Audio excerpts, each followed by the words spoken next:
Olá, pessoal, bom dia para vocês. 7 horas em ponto, hoje é dia 4 de dezembro de 2025 e nós estamos começando agora a penúltima edição da Semana do Seu Desperta. E ontem foi um dia inesquecível, tanto para a crônica política quanto para a crônica desportiva. Para a crônica política porque os cavalos de pau que o mundo tem dado são absolutamente inacreditáveis, né? Ontem, enquanto a gente apresentava o Desperta aqui, a Polícia Federal chamava o presidente da Assembleia Legislativa do Rio de Janeiro para uma conversa.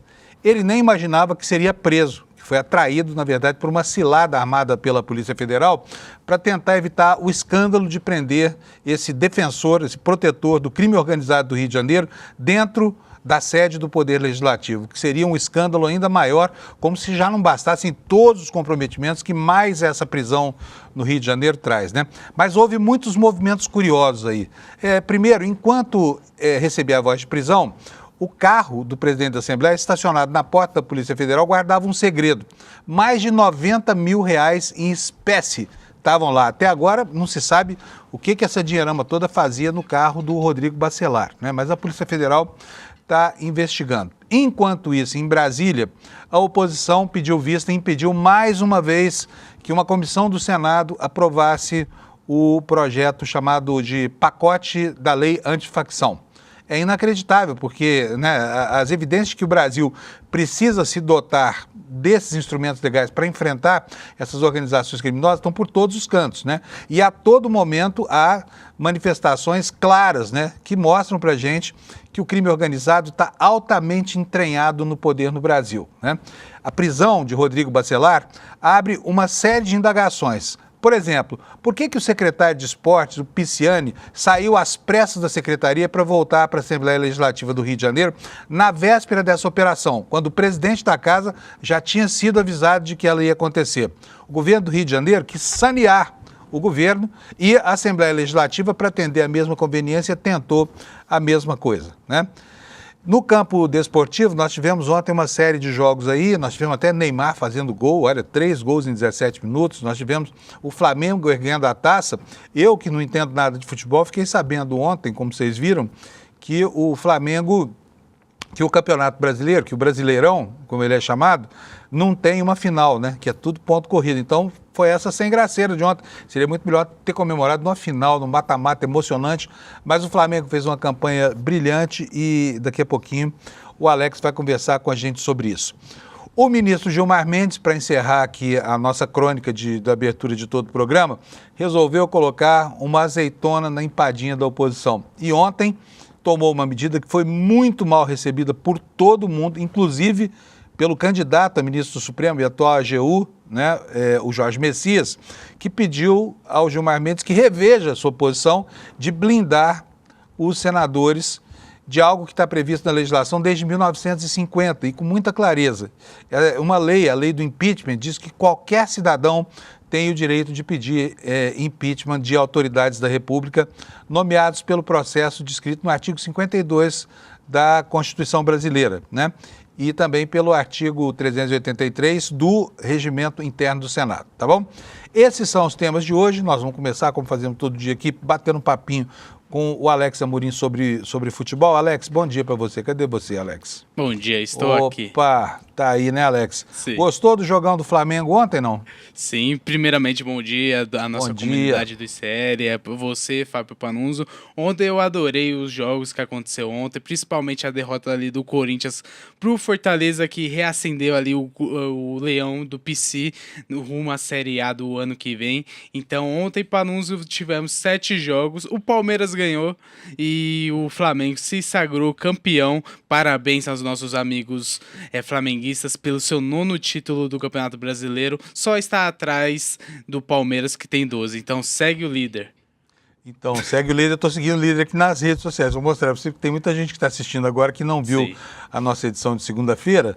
Mas a alegria do Alex, gente, comemorando o título do Flamengo. Põe aí, Alex. Mostra que você é um sujeito corajoso. Tela agora. Aí, olha aí, ó. Isso. Olha só o sósia do Alex. Não é a cara dele? Faz essa cara assim, Alex, ó. Assim, ó. Olha, mas é incrível a semelhança. Tem uma... essa, ó, assim, ó, pessoal. Faz o bocão aí pra gente ver. É você, não é possível. Sim. Entendeu? Essas aí foram uns prints de tela que eu fiz. Quando eu vi isso no último jogo do Flamengo, eu falei, não é possível. É o Alex aí traindo a pátria aí, palmeirense, né? Isso aí é Olha melhor. isso. Faz aí a boca aí, Alex. Inacreditável, né? A coincidência. Isso aí foi sábado, onde eu tava comemorando lá o título do Flamengo, o tetracampeonato da Libertadores, então foi algo inédito ali, tava feliz. Lembrando que eu nunca usaria camisa de time brasileiro só no sábado para homenagear nossos amigos do flamenguistas e campeões. Muito bom. Bom, o Palmeiras ficou... Eu vi um meme tão engraçado na internet outro dia, que o Palmeiras foi agraciado como o time que mais usou AI, né? IA. Ia ser campeão da Libertadores, ia ser campeão do Brasileirão. Ia ser campeão nada. Do Paulista. Eita, nós, tá difícil ser palmeirense nesse Brasil, hein? Sim. Eu acho que o fato do Bolsonaro ser palmeirense tem alguma coisa a ver com essa maré de azar? Acho que não, né? Acho que não, acho que é mais incompetência ali dos nossos atletas que não entraram em campo sábado e nos últimos 5 jogos ali do Campeonato Brasileiro parecia que estava com sono, parecia de manhã aqui no Desperta, Panuso. Ô, Alex, me conta uma coisa, que milagre aconteceu no Santos que o Neymar fez 3 gols em pouco mais de 15 minutos de partida? O que deu no Neymar? Voltou a ser aquele jogador que ele praticamente nunca foi? Então, Panuso, ele está tentando se redimir ali com a torcida, ele está jogando com a lesão ali no joelho e ontem ele foi titular. No primeiro tempo o jogo terminou empate ali 0-0 no Alfredo Jaconi lá no estádio do Juventude, e no segundo tempo o Neymar parece que decidiu, voltou às velhas origens e fez 3 gols ali, marcou um hat-trick contra a equipe gaúcha e colocou o Santos ali numa colocação favorável para a última rodada, porque eles vão enfrentar o Cruzeiro já está pensando na semifinal ali contra o Corinthians da Copa do Brasil e provavelmente vai com o time reserva, então um empate ou até mesmo uma vitória do Santos já decreta ali a vaga para a próxima temporada na Série A do Campeonato Brasileiro, Panuso. O Santos agora saiu da zona do rebaixamento, acabou, né? Não vai ser rebaixado mais, se eu colocar a tabela ali, só para a gente verificar a posição do Santos. O Santos está em 14º colocado com 44 pontos, então tá uma vitória, tem que ganhar na última rodada praticamente para garantir, mas o empate, dependendo de outros jogos, já garante também a permanência do Santos na Série A do ano que vem. Mas quer dizer que ainda matematicamente não está garantido, é só um ponto de diferença que ele tem em relação ao Ceará e Fortaleza, né? Isso, lembrando que em relação à vitória são 2 pontos, então o empate ali, dependendo se o Vitória não ganhar nem o Internacional, então a vitória, certeza que o Santos se mantém, mas a última rodada tem tudo para acontecer, porque no Internacional e Vitória tem jogos difíceis ali, o Vitória vai jogar contra o time... Contra quem o Vitória vai jogar? O Anderson vai pesquisar para mim, eu sei que o Internacional vai enfrentar o Red Bull Bragantino jogando em casa, e tem que ganhar para se manter ali na Série A, Panuso. Muito bom. E o que aconteceu com o Corinthians ontem? O Corinthians fez aquela jogada ali. O Corinthians está pensando, Panuso, na Copa do Brasil. E nisso foi com o time meio misto ali para enfrentar o Fortaleza. O Fortaleza tá indo com tudo ali, porque ele estava parecendo que ia cair, mas depois da chegada do técnico argentino Palermo, o Fortaleza se reergueu e está ali em 16º colocado com 43 pontos, e a vitória de 2-1 ontem em cima do Corinthians foi algo muito bom, porque a equipe se mantém viva na última rodada ali, pensando na permanência na Série A. Muito bom. Temos mais informações aí na área do futebol, não? Sim, Panuso, a gente tem os resultados dos jogos de ontem, só para não deixar passar, a gente vai informar rapidinho. O Fortaleza ganhou de 2-1 ali do Corinthians, o Red Bull Bragantino ganha de 4-0 do Vitória, o Juventude perdeu de 3-0 ali pro Santos, o nosso Bahia ganhou de 2-0 do Sport e sonha ali com a classificação para a Libertadores do próximo ano. O São Paulo ganhou de 3-0 do Internacional e olha que raro o São Paulo ganhando um jogo. E ganhou muito bem em cima do Inter, e tem aquele sinal alerta do Inter que provavelmente será um dos rebaixados ali para a Série B do próximo ano. O Palmeiras ganhou de 3-0 do Atlético Mineiro, jogo que não valia nada. Não adiantou nada, né? Não adiantou nada. O leite já estava derramado. Era a Recopa dos vices aí, Panunzio. 2 vices-campeões. E o jogo que decretou o título ali do Flamengo, 1-0 em cima do Ceará. E para finalizar hoje, teremos Cruzeiro e Botafogo. E antes de finalizar, Panunzio, eu gostaria de... Fiz essa artezinha. Parabéns, torcida do Mengão, pelo título brasileiro de 2025. Olha, isso é uma baita homenagem, gente. Sim. O Alex está mordido de ciúme do Flamengo e fez essa homenagem aí. Parabéns pelo seu desprendimento, viu, Alex? Muito obrigado. Deixa eu mandar um abraço pro meu filho Rodrigo, que é flamenguista roxo aqui, deve estar feliz da vida lá no Rio de Janeiro. Aproveite, coisa que eu não consegui aproveitar, aproveite e comemore, Rodrigo. Vamos ver como é que vai ser o próximo Mundial que o Palmeiras vai disputar, né, para... E se jogar, né, Panunzio? Vamos nessa. Vamos torcer. Eu fico até com pena dos palmeirenses, meus amigos aqui, com a história do Mundial que o Palmeiras... Eles dizem que tem, mas na verdade não tem, né? 1951, nem existia ainda essa estrutura do futebol de hoje. Mas vamos lá, tomara que ganhe. Assim os palmeirenses param de chorar, porque a gritaria de madrugada está demais e as lágrimas também estão inundando aqui a Zona Oeste de São Paulo, onde fica a sede do Palmeiras. Gente, vamos para a meteorologia então? Olha só, hoje o Brasil está aí recortado em diagonal aí, o tempo vai ser chuvoso hoje em todos esses estados aí da área alaranjada e também vai chover aí ao norte nas áreas amarelas, desde Roraima até Salvador, né? E tem um alerta especialmente grave aqui nessa região, olha, na divisa entre Minas Gerais e o Espírito Santo e o sul da Bahia, né? Vai chover a cântaros aqui. Eu vou até mostrar aqui para vocês o alerta, porque é um alerta raro. A gente vê isso aqui só de vez em quando no INMET. O que vai acontecer nessa regiãozinha aqui que está em vermelho no mapa aqui do lado esquerdo? Chuva superior a 60 milímetros por hora, que é muita coisa, e acima de 100 milímetros por dia. Grande risco de grandes alagamentos. Olha, estão até duplicando aqui os adjetivos, né? E transbordamentos de rio, grandes deslizamentos de encostas em cidades com tais áreas de risco, tá? E aqui as orientações do INMET. O pessoal que mora nessa região deve manter os eletrodomésticos fora da tomada, observar se há alteração nas regiões de encostas, permanecer no local abrigado e, se houver inundação, proteger os pertences da água envolvendo sacos plásticos, né? Então, o pessoal que mora aqui nessa região aqui de Minas, do Vale do Jequitinhonha enfim, o pessoal do Espírito Santo, de Vitória, acima até a divisa com a Bahia, que se acautele, porque o pau vai quebrar lá hoje, está prevendo o Instituto Nacional de Meteorologia, tá? E agora vamos ver como é que vão ficar as temperaturas nas capitais, né? Olha aqui, ó, no mapa da previsão tem 2 áreas de muita chuva, que é essa área aqui entre o Mato Grosso do Sul e o Mato Grosso, na divisa com o Paraguai, vai chover muito, e também essa área aqui em Minas Gerais. Mas agora a previsão de chuva da manhã já chega até aqui pertinho de São Paulo. Então vamos lá para as temperaturas. Porto Alegre vai ter 29 graus, quente. Florianópolis com 25, poucas nuvens, dia de praia. Em Curitiba, 25 graus, a madrugada teve 15. Em São Paulo, 25 graus, o dia aqui está falando 18 graus, mas estava mais frio hoje, viu? Eu até me surpreendi na hora que eu venho para cá, porque eu venho pedalando. O meu apartamento é quentinho, quando eu saio de lá é que eu descubro que está frio, e estava bastante frio. No Rio de Janeiro, 28 graus Celsius de máxima, a mínima foi de 22. Em Vitória, vamos ter 25 graus, muitas nuvens, pancadas de chuva, trovoadas isoladas. Essa área aqui é a área onde vai chover, né? E vai chover também no Rio, aqui, ó. O mapa do INMET está antecipando. E em Belo Horizonte, nós teremos pancadas de chuva, possível queda de granizo, prevista para hoje. 25 graus de temperatura máxima. Vamos agora para o centro-oeste. Em Goiânia, dia nublado com chuva, temperatura máxima de 27. E em Brasília, por favor, Brasília, muitas nuvens, pancadas de chuva, trovoadas isoladas, máxima de 24 graus, dia fresquinho. Em Campo Grande, 31 graus, poucas nuvens, vai fazer calor e sol lá, portanto, né? Em Cuiabá, 33, nuvens, pancadas de chuva. Que mais? Agora vamos para a região norte.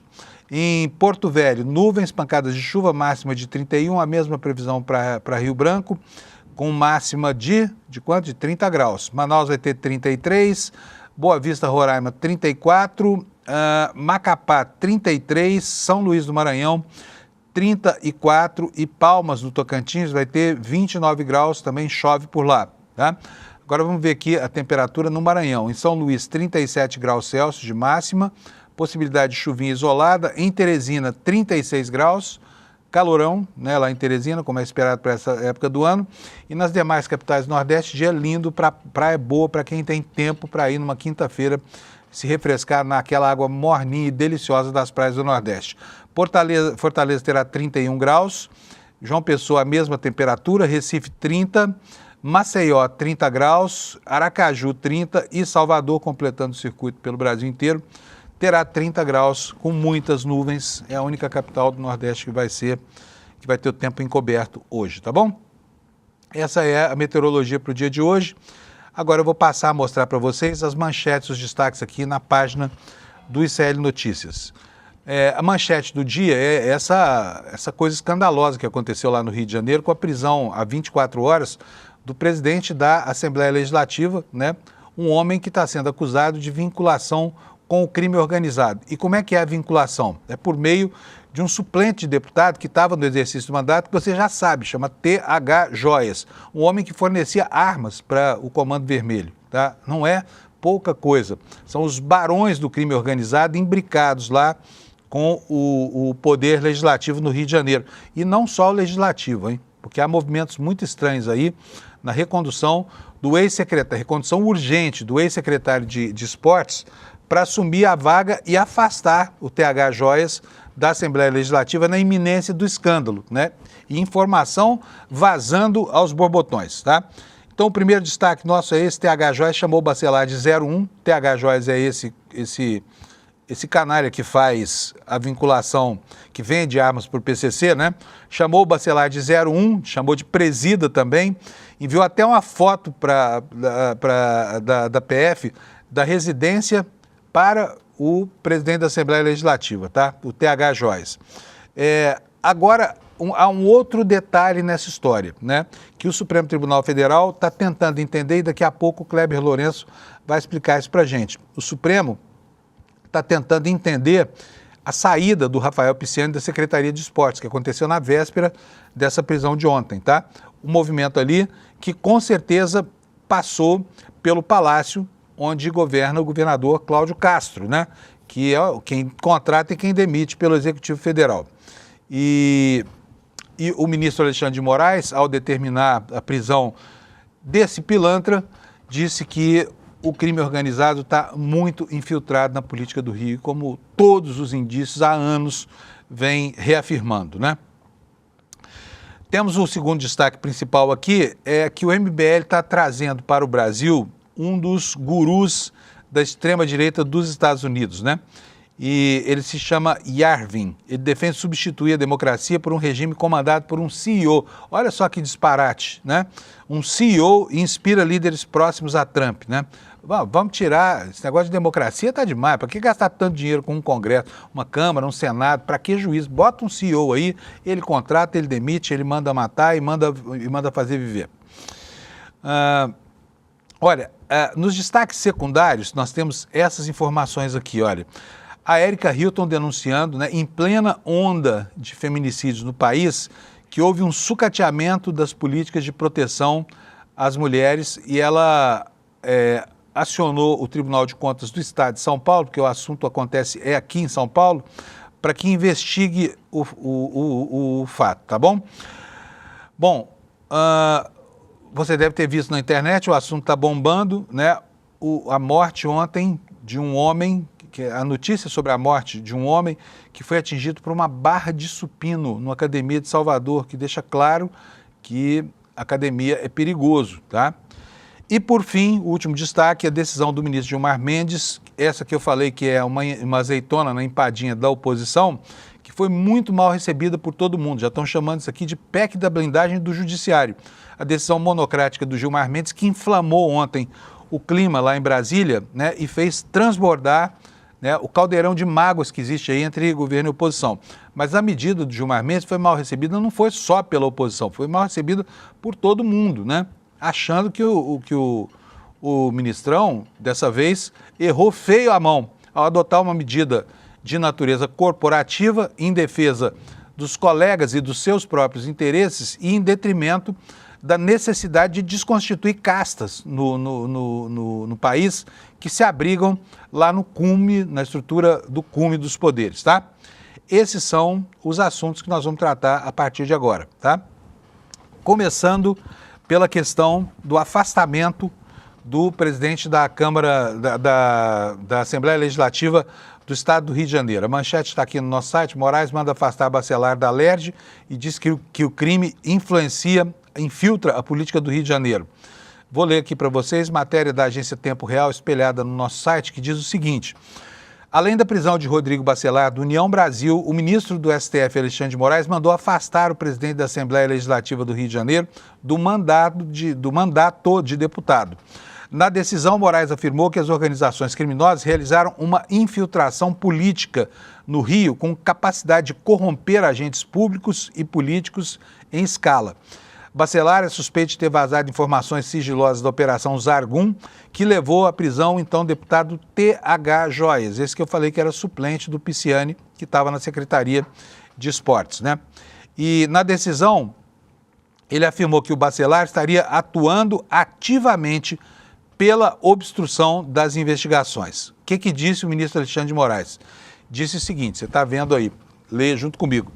Os fatos narrados pela Polícia Federal são gravíssimos, indicando que Rodrigo Bacelar estaria atuando ativamente pela obstrução de investigações envolvendo facção criminosa e ações contra o crime organizado, inclusive com influência no Poder Executivo Estadual.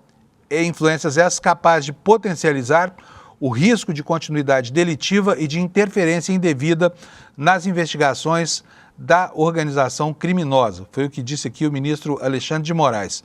Para o ministro, uma das principais características dessas organizações criminosas atuantes lá no Rio de Janeiro, além do domínio territorial mediante o uso da força e da capacidade de corromper agentes políticos em escala, é a infiltração política que tais grupos alcançaram nos últimos anos, seja na esfera municipal, estadual ou federal.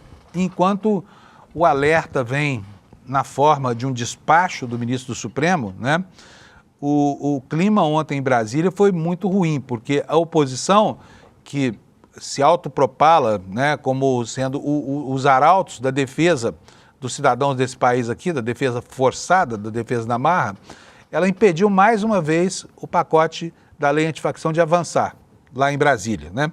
Curiosa essa atuação dos deputados aqui, que querem, sob o argumento de dotar o Estado de mais instrumentos para combater o crime organizado, estarem insistindo o tempo todo em reduzir a autonomia da Polícia Federal, que é quem faz essas operações, como essa que a gente viu lá no Rio de Janeiro, né?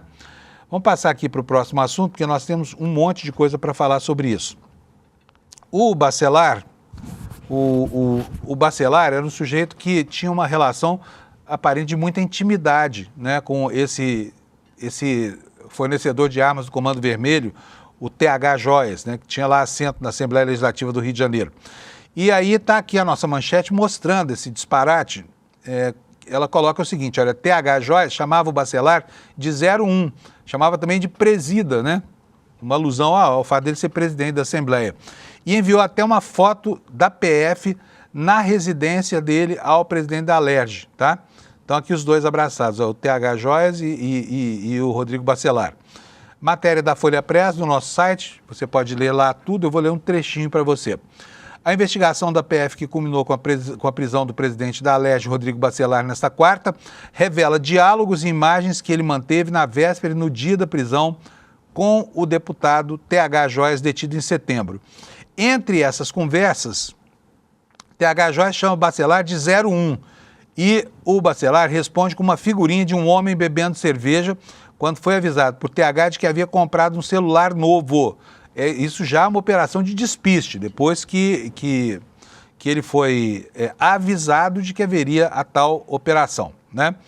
A defesa de Bacelar afirma que ele não atuou para obstruir investigações e negou que ele tenha vazado informações a possíveis alvos da Polícia Federal. Os advogados dizem que ele foi ouvido pela PF e esclareceu tudo o que lhe foi perguntado. Parece que não foi muito convincente, porque ele continua lá na PF. Em nota divulgada no início da tarde, a Alerj afirmou que ainda não havia sido comunicada sobre a operação na manhã de ontem e assim que tiver acesso a todas as informações, irá tomar as medidas cabíveis. Esse é outro capítulo, tá? Porque já tem um movimento lá no Rio de Janeiro que se prepara para tirar o Bacelar da cadeia, sabe? como aconteceu no Espírito Santo outro dia. Prenderam lá um deputado, aí a Assembleia Legislativa votou, por maioria dos seus membros, decidiu obstruir a prisão e o ministro Alexandre de Moraes mandou soltar a pessoa que foi detida. Prossegue aqui a reportagem dizendo o seguinte: segundo a Polícia Federal, TH comprou um celular novo na noite anterior à operação e colocou o Bacelar como primeiro contato na lista de comunicação urgente. Após ser chamado de 01 por TH, Bacelar responde com a figurinha. Para os investigadores, isso sugere que ele tinha conhecimento da troca de celular e também do plano de fuga, né? No dia da operação, às 6h03, TH não foi encontrado na residência dele no condomínio das Mansões, né, na Barra da Tijuca. No entanto, ele foi localizado horas depois em um outro condomínio, né? Enquanto a PF estava na casa do TH, o então deputado enviou ao Bacelar uma foto de um celular contendo imagens do sistema de segurança do imóvel, que mostravam equipe policial dentro da residência. O local estava revirado e faltavam móveis, né? Gente, essa cena é tão absurda, a intimidade desses bandidos que têm mandato parlamentar lá no Rio de Janeiro, né? E aqui estão as imagens aqui do celular, tá vendo dele, ó? A foto que prova que o Bacelar estava em contato com o tal do TH Joias, tá? Pode tirar para mim, Alex, por favor? Eu vou pedir para o Kleber, porque eu já estou atrasando o Kleber Lourenço. Kleber, tá por aí, meu filho? Entre, se estiver. Opa, Panunzio, bom dia, tudo bem? Tudo bom. O Kleber ontem atolou o pé na jaca e chegou aqui hoje com dor de cabeça. Com chegada do fim do ano, né, Kleber? A gente já estamos aí nas últimas. É isso aí. O que está acontecendo lá na ABIN, hein, Kleber? Conta para nós. Hoje tem uma matéria do Kleber no site falando sobre as críticas de servidores à ABIN. O que é esse movimento? Olha, esse é só mais um episódio da longa escalada ali de críticas e discussões entre os servidores da ABIN e a diretoria da agência, que constantemente ali trocam acusações desde abandono institucional da diretoria em relação à segurança de atuação dos próprios servidores até falta de orçamento, entre várias críticas. A mais recente foi feita após a divulgação do relatório Desafios da Inteligência, edição 2026 da agência, que lista ali alguns desafios e prioridades da agência ao longo do próximo ano. E a Intelis, que é a associação, basicamente uma espécie de sindicato dos servidores de inteligência, fez uma nota ali criticando não só a divulgação desse relatório, mas colocando ele como se fosse uma espécie de uma grande hipocrisia da diretoria da agência. Também nessa nota eles cobraram que o governo, assim como o Congresso Nacional, se esforçasse na criação de um marco legal para as atividades de inteligência. Eles constantemente, eu conversei com alguns servidores ao longo do ano, que comentaram que eles se queixam principalmente da dificuldade de terem uma retaguarda legal para a sua atuação e, inclusive, que proteja a agência de instrumentalizações e cooptações, como foi no caso da ABIN Paralela, Panunzio. Meu Deus, que rolo, hein? Eles estão às turras lá faz muito tempo, né? Servidores contra a direção. Ô Kleber, vamos mudar de assunto aqui. Nós tivemos essa semana, né, em São Paulo, em outros lugares do Brasil, lá em Pernambuco, ações muito violentas de homens que são verdadeiros trogloditas, né, que são seres das trevas, contra mulheres frágeis. Aquele caso daqui de São Paulo, em que o ex-namorado atropelou dolosamente e arrastou por mais de 1 quilômetro a ex-namorada, aquilo foi uma imagem que dificilmente a gente vai se esquecer, sabe? Mas a Erika Hilton ontem fez uma manifestação contra o governador Tarcísio de Freitas, porque em pleno surto de feminicídio, o Tarcísio teria reduzido os equipamentos do Estado que dão proteção a mulheres, é isso? Isso já é uma crítica antiga, há mais de um ano já. Autoridades e políticos do Estado de São Paulo já denunciam e criticam o governador Tarcísio de Freitas pelo desmonte das políticas de proteção às mulheres.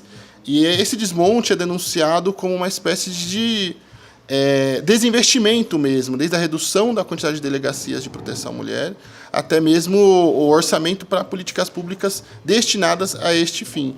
Por conta disso, a deputada Erika Hilton, do pessoal de São Paulo, protocolou no Tribunal de Contas do Estado de São Paulo uma representação para que o governo Tarcísio explique o que está fazendo e também, dentro dessa representação, já acusa de sucateamento o governo do Estado de promover o sucateamento dessas políticas, Panunzio. Muito bom. Olha, quero agradecer muito ao Kleber que esteve aqui para nos informar hoje sobre essas matérias super importantes aí, principalmente essa história, né, de desprover os equipamentos de proteção das mulheres, porque está na cara que existe um problema grande no Brasil em relação à prática de feminicídio, tentativa de feminicídio e agressões contra mulheres, né? Então, Kleber, valeu. Estou torcendo aqui para a sua... Um ponto importante, que essa é mais uma marca ali dos vários sucateamentos que estão sendo promovidos ao longo do governo Tarcísio de Freitas, né?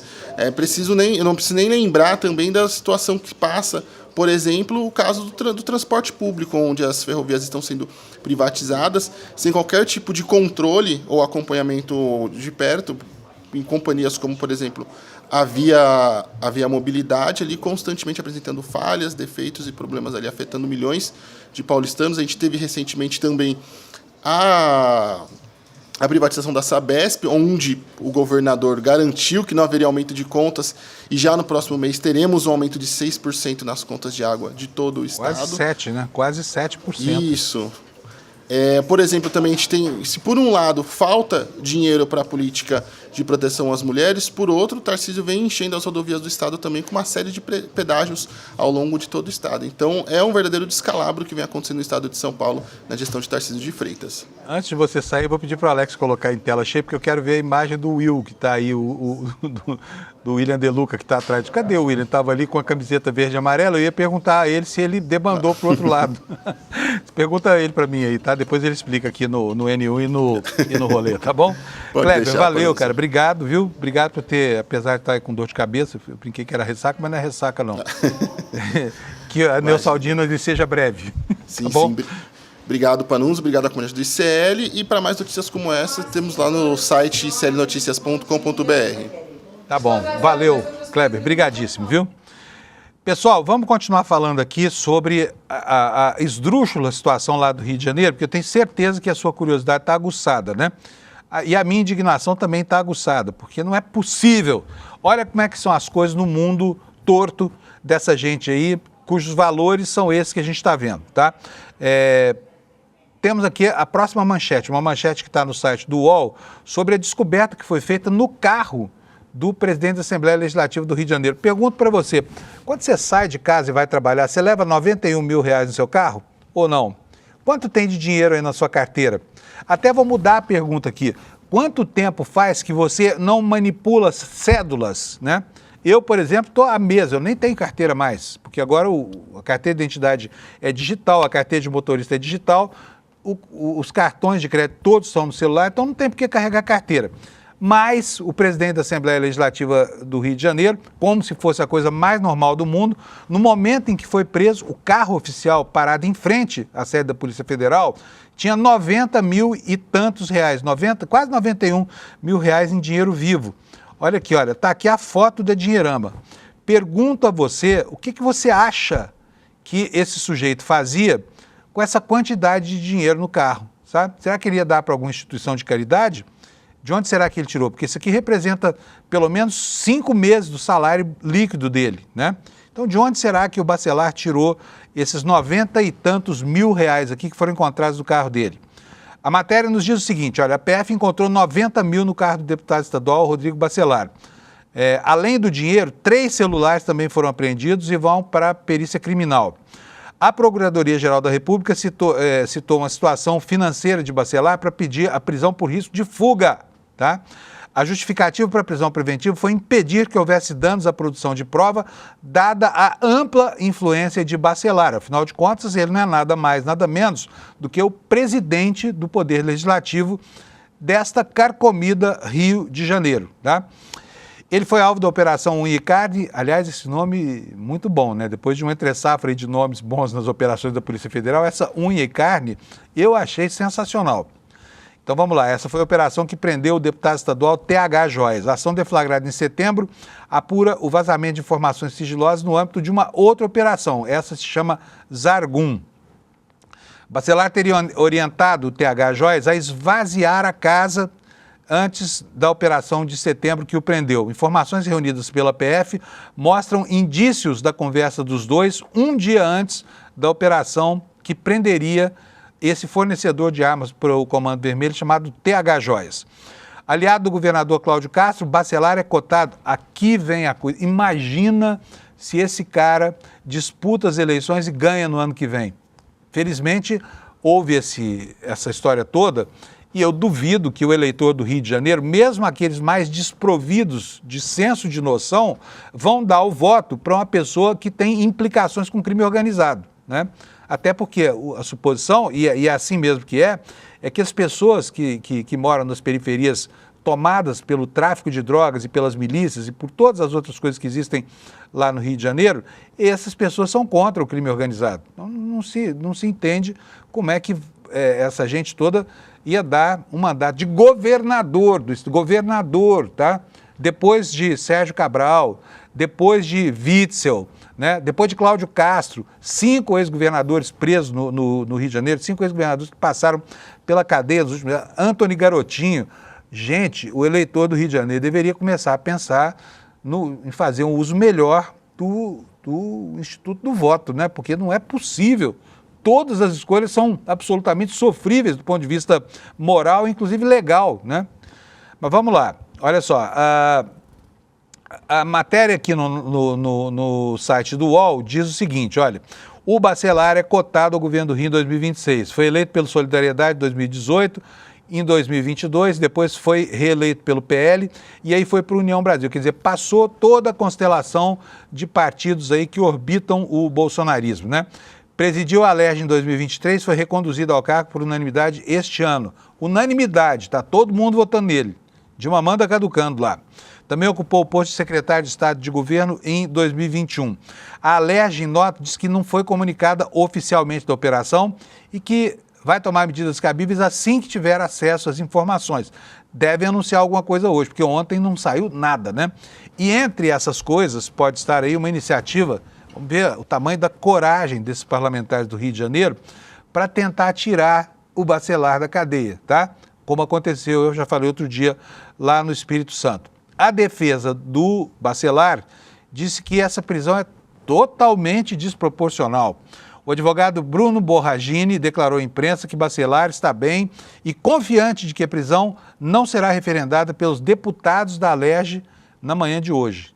Tá? Eles vão se reunir lá para ver se tira ou não tira o bandido de dentro da cela. Tá? Ele nega a conduta criminosa do deputado, diz o seguinte, o Rodrigo não praticou nenhuma conduta ativa para tentar burlar a justiça e o processo, nem muito menos auxiliar eventual impedimento de provas ou destruição de provas, foi o que disse o advogado, como se o advogado não tivesse outra coisa para falar, né? Bacelar esclareceu tudo que lhe foi perguntado pela PF e numa nota a defesa voltou a negar a obstrução e o compartilhamento de informações sigilosas. Um último detalhe dessa história toda é a imbricação ou a implicação do Cláudio Castro, né, do Poder Executivo. Por quê? Porque houve uma troca na correria, na miúda, tá? Na calada da noite. Está aí a manchete no site do G1, no Rio de Janeiro. Com o Bacelar preso, o presidente do TJ vira o próximo na linha sucessória do Rio de Janeiro.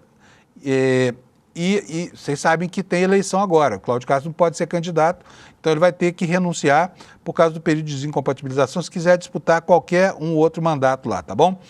Vamos continuar aqui com as informações. Essa é a manchete que eu quero mostrar para vocês. Olha, o Supremo está mirando a movimentação de Rafael Pisciani, esse rapaz bonito que aparece aí na foto, e o Sistema de Informação do Rio de Janeiro. O ministro Alexandre de Moraes ordenou uma devassa no Sistema de Informação pelo seguinte, olha só, o caso envolvendo a prisão de Rodrigo Bacelar tem mais um ponto de atenção, está no coração da máquina pública do Rio de Janeiro. A decisão do ministro do Supremo, Alexandre de Moraes, determina algo raríssimo, uma devassa técnica no Sistema Eletrônico de Informações do Estado do Rio de Janeiro e do fluxo de publicações no Diário Oficial.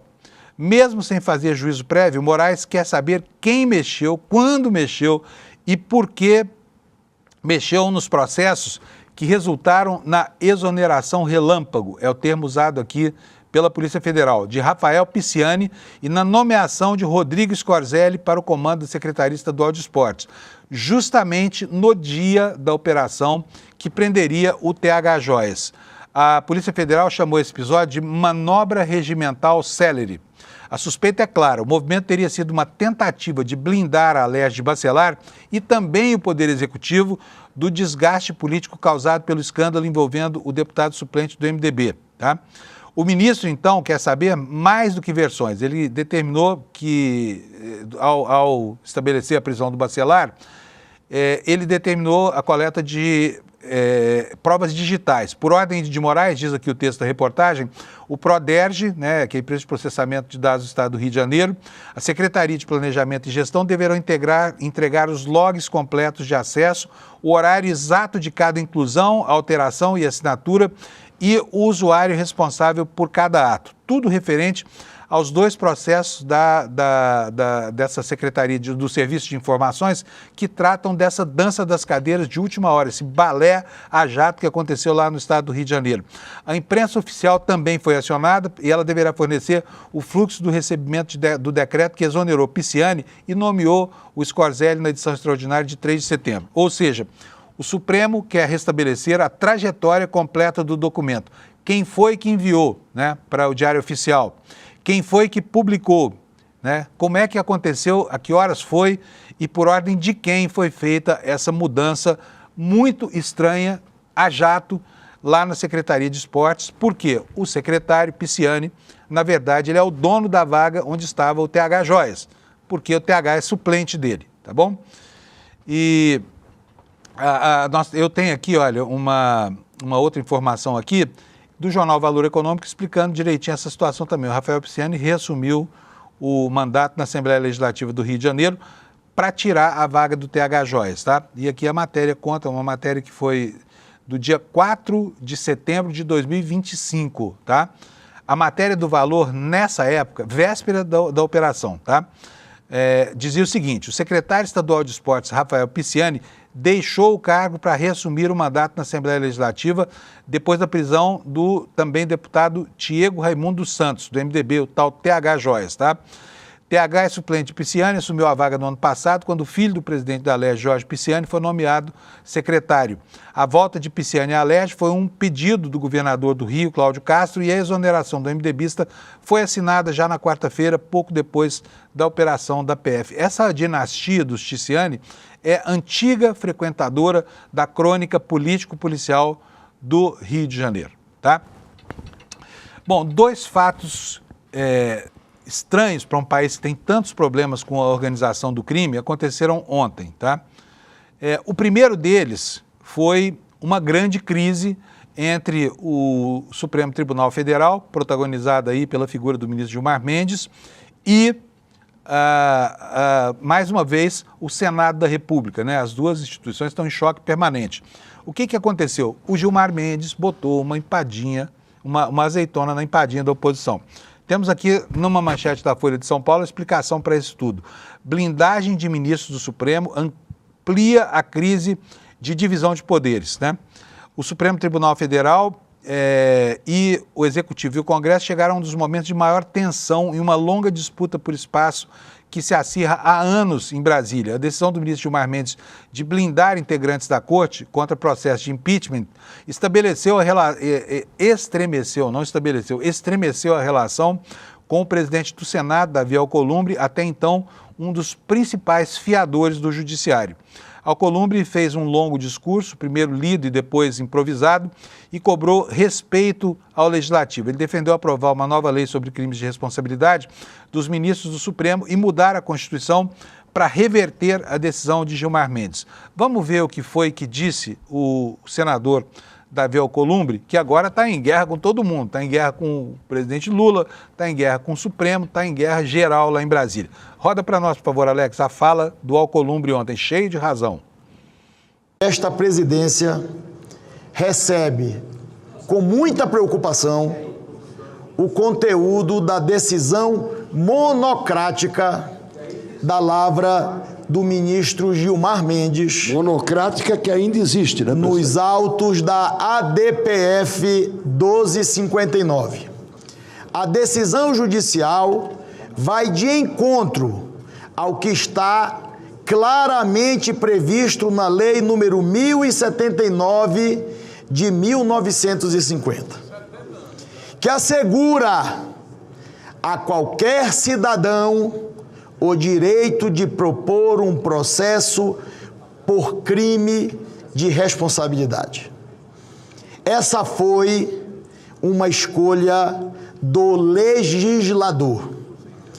E, independentemente de concordarmos ou não com ela, precisa ser respeitada. A situação estabelecida indica a necessidade de se alterar o regime das chamadas decisões monocráticas. Portanto, o Parlamento está atento e tomando as providências para que o aprimoramento legislativo aconteça, sabedor de que o exercício do seu direito de decidir ou de não decidir está amparado na vontade do povo que elege os seus membros. Não hesitarei em defender todas as prerrogativas estabelecidas na nossa Constituição brasileira. Muito obrigado. Pois é, né? Pois é. Pegou super mal essa iniciativa do Gilmar Mendes, por algumas razões. Primeiro, porque ele adotou, né, essa medida com o seu voto. Não consultou o colegiado, por enquanto. Vai consultar agora. A partir de hoje, os ministros vão votar essa decisão polêmica do ministro Gilmar Mendes e vai ser uma saia justa para o Supremo Tribunal Federal, porque ali também impera o corporativismo, né?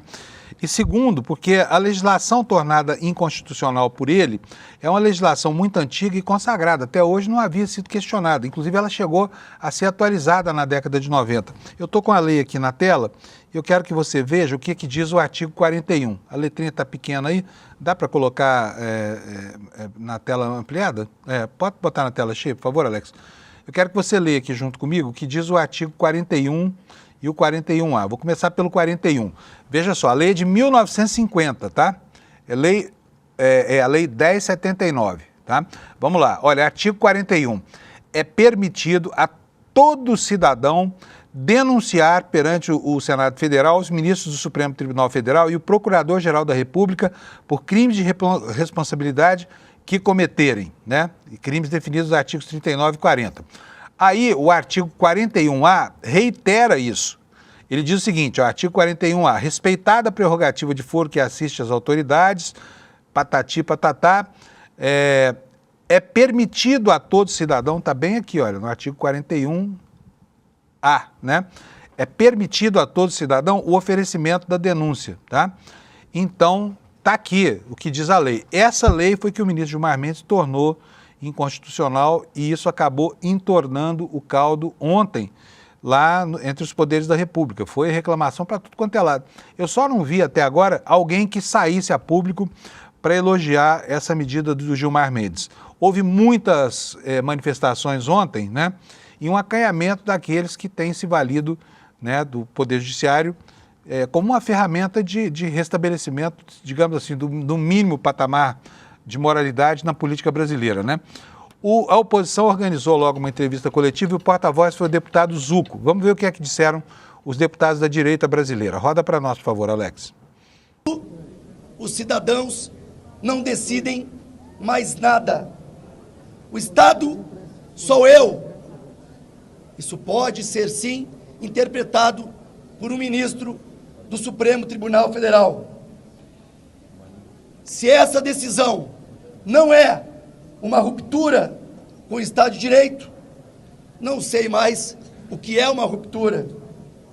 Mas eu quero lembrar que nenhum ministro do Supremo está acima, mesmo se achando poderoso, da Constituição.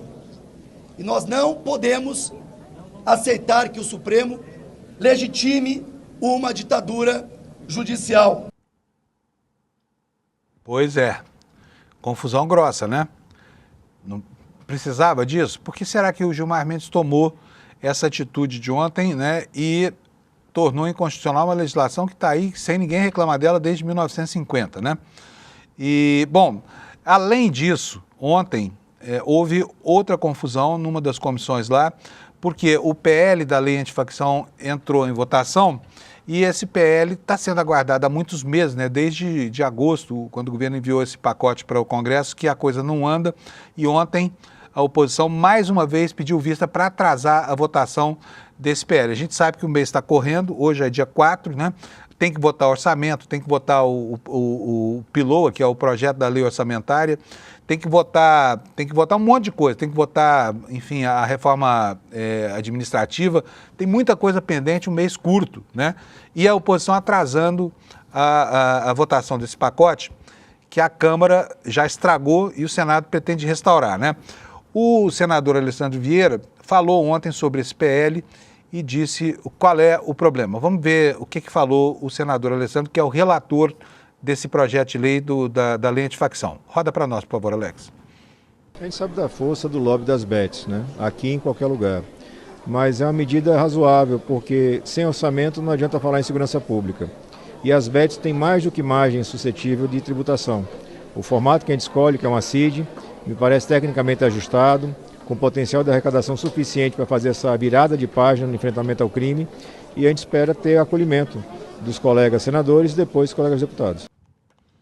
Pois é, o secretário de Assuntos Legislativos do Ministério da Justiça, o Marivaldo Pereira, também reclamou do adiamento. Vocês viram aí que o senador Alessandro está falando sobre o poder das bets. As bets, de repente, do nada, construíram um lobby poderosíssimo em Brasília e nada avança lá. Então, a trava, segundo o senador Alessandro, você viu aí, está exatamente nessa tributação das bets que ficariam, caso o projeto seja aprovado, obrigados a pagar uma CID, né, para custear o combate ao crime organizado. Vamos ver agora o que é que falou, então, o secretário de Assuntos Legislativos do Ministério da Justiça, Marivaldo Pereira.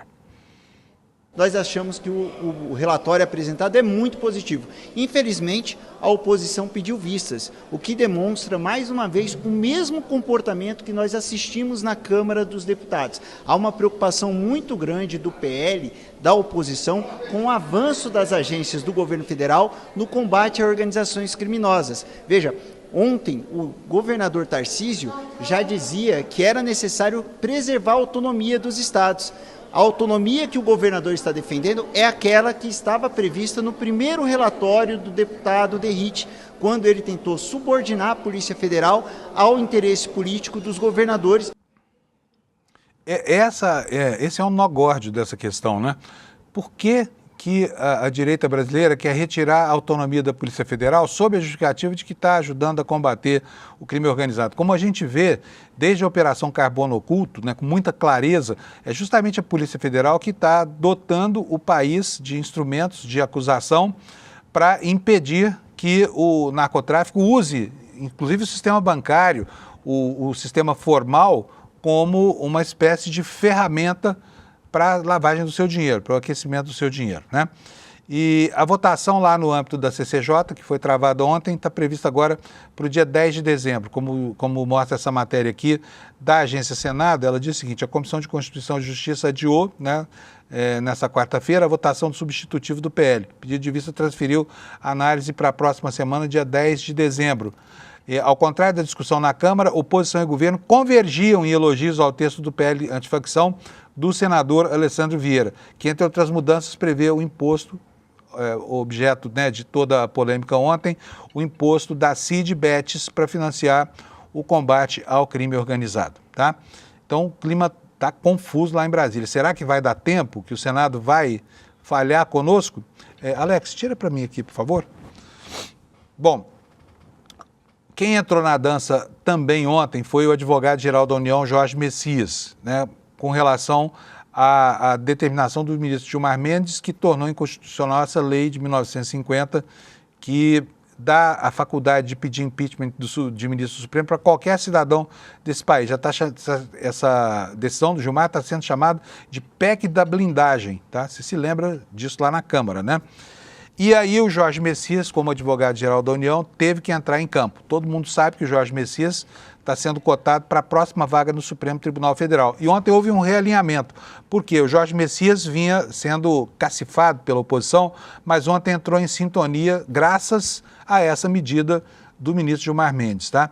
E aqui no site do G1 nós temos essa informação. A AGU, que é o Messias, pede que Gilmar Mendes reconsidere decisão que restringe à PGR os pedidos de impeachment contra o ministro do Supremo. Olha o Gerson Camarote aqui falando. Ó. A Advocacia Geral da União pediu que o ministro do Supremo Tribunal Federal, Gilmar Mendes, reconsidere a decisão que restringiu à Procuradoria-Geral da República o poder de denunciar ministro do Supremo. Tá? E isso pode aumentar um pouco mais o cacife do AGU na sua indicação, na busca pela aprovação do Senado, né? Ao seu nome, para a vaga do ministro Luiz... para a vaga aberta no Supremo Tribunal Federal, do ministro Barroso, tá? Gente, deixa eu mostrar uma outra coisa para vocês aqui. A direita brasileira se reaglutinou com essa coisa do Gilmar Mendes, né? Pelo menos no dia de ontem. Ganhou um respiro. Mas o que se vê nas páginas da internet é algo até risível. A tentativa dos filhos do Bolsonaro de transformar o encarceramento do pai num drama comovente de saúde, né? Um drama que eles insistem em dizer que vai causar a morte do pai, essa coisa toda, quando nenhum elemento no mundo da Terra Redonda indica isso. Vou mostrar para vocês aqui 2 prints do Twitter, né, que é o veículo oficial de comunicação da direita, e eu diria até da política brasileira. Vou colocar aqui na tela para você ler comigo. Olha aí o Carluxo dizendo: pedi para visitar meu pai, mesmo que fosse pelos 30 minutos estabelecidos no dia do meu aniversário, agora, dia 7 de dezembro. E o pedido foi indeferido por Alexandre de Moraes. Ó, Carluxo, estamos com peninha de você. O Jair Renan, o mais novinho da turma, diz o seguinte, olha, tudo em tom de súplica, né, de lamúrias aqui. Meu pai, Jair Messias Bolsonaro, é mito. E o Alan Conta 5, que é aquele terrorista que mora lá nos Estados Unidos, acabou de provar no programa de hoje, Timeline, meu pai tomou uma facada pelo Brasil. E aqui, repare, põe a câmera aqui em mim, repare no tom messiânico. Eles confundem Jair Messias Bolsonaro com o Messias, o Cristo. Olha só o que esse menino falou. Meu pai tomou uma facada pelo Brasil e por meio do sangue dele a esperança renasceu. Meu pai deu a vida por todos. E a pergunta que eu faço, onde estão os políticos que se elegeram às custas do sangue do meu pai? Onde estão os políticos para libertar o meu pai? O que estão fazendo esses políticos para libertar o meu pai? Vão deixar ele à mercê dos sequestradores? Meu pai não merece isso. Anistia ampla, geral e restrita já, diz o emocionado Jair Renan Bolsonaro, que nem mesmo com a ajuda das inteligências artificiais consegue produzir um texto de 10 linhas sem nenhum erro de português, tá? E também nós tivemos ontem uma manifestação curiosa na Câmara, é a última coisa que eu vou mostrar para você no programa de hoje, porque não dá tempo mais nada. O deputado Fausto Pinato, que é um homem que articula na bancada do agronegócio, assumidamente de direita, ontem fez um meia-culpa, divertido. E eu vou mostrar para vocês o que ele falou, ele que é de direita mesmo, hein? Direita clássica, né? Bolsonarista e tudo mais. O que ele falou sobre Eduardo Bolsonaro? Roda aí para nós, Alex, por favor. Eu peço vênia para discordar, porque eu acho que nós vamos ter um desgaste muito grande na nossa casa, que na verdade não vai ter serventia nenhuma. Pelo contrário, Diego Andrade, ser republicano, eu também não sou de esquerda. Quanto mais rápido nós detonar o Eduardo Bolsonaro e todas as terraplanícies que não deu certo, nós vamos conseguir fazer uma direita para disputar com dignidade e talvez retomar o poder desse país com um projeto de país e não terra plana. Porque se nós só colocar o peso e medida aqui hoje, a Carla Zambelli, o crime dela é desse tamanho, pelo crime que o Eduardo Bolsonaro cometeu, de lesa pátria. E uma diferença. Tem muito nego macho na outra direita, mas todos eles fogem. A esquerda ninguém fugiu. Tem que ficar a enfrentar. Eu não respeito fujão. E dizer mais uma coisa, o artigo 55 é claro, e tem o artigo 15º, terceiro, é vedada a cassação de direitos políticos, cuja perda de suspensão se dará dos casos de condenação criminal transitado julgado. Transitou julgado. Aceitando ou não aceitando, tendo excesso ou não teve acesso, até o Fux votou. Se demonstrou até solidário com o presidente Bolsonaro. Para que nós vamos ficar segurando essa bomba que só vai ficar de narrativa? Fica essa pontualidade aqui e dizer que isso serve para a gente, de certa forma, melhorar. Que pena, né? A direita perdidaça aí. uns atirando dos outros, mas tem razão aí o deputado Fausto Pinato, hein?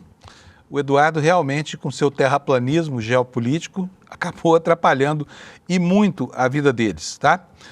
Pessoal, é isso. Terminamos por hoje. Amanhã, sexta-feira, é o último dia da semana. A gente vai estar aqui às 7 horas da manhã. Amanhã também é dia de festa aqui na firma. Então, a coisa vai ser animada aqui no ICL. É lógico que a gente não vai começar a beber de manhã, porque aí é alcoolismo, é sexta-feira. Mas vamos beber à tarde, né? Quando já tiver com o dia ganho aqui. Então, a gente se encontra aqui amanhã às 7 da manhã. Mas antes de sair, preciso lembrar para você, né, dessa aula aberta. A Márcia Tiburi vai ministrar, aliás, já ministrou porque é uma reprise, mas ela continua disponível para você na internet, para você conhecer o nosso curso de Teoria Crítica da Sociedade, que é a segunda turma de pós-graduação aqui do ICL, tá? Então, se você quiser saber mais sobre o nosso curso, vai ser um prazer receber você nessa plateia hoje, plateia virtual, né? Às 19h30 vai ter a reprise da aula, você pode assisti-la aqui em icl.com.br/aula, tá bom?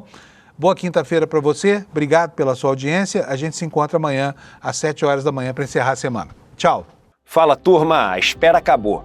A gente abriu as vagas para a nossa pós em Teoria Crítica da Sociedade. Uma pós histórica porque é a primeira vez no Brasil que é oferecida. E uma pós também muito especial porque é feita em parceria do ICL com a FESP São Paulo, uma das instituições de maior prestígio no Brasil. A gente tem um número limitado de vagas numa condição super especial, que foi o lançamento dessa pós. Já tem muita gente que se inscreveu, literalmente milhares de pessoas, e essas vagas na condição especial elas estão acabando. Mas eu estou gravando esse vídeo exatamente para alertar vocês que querem participar dessa pós e não querem perder a condição especial.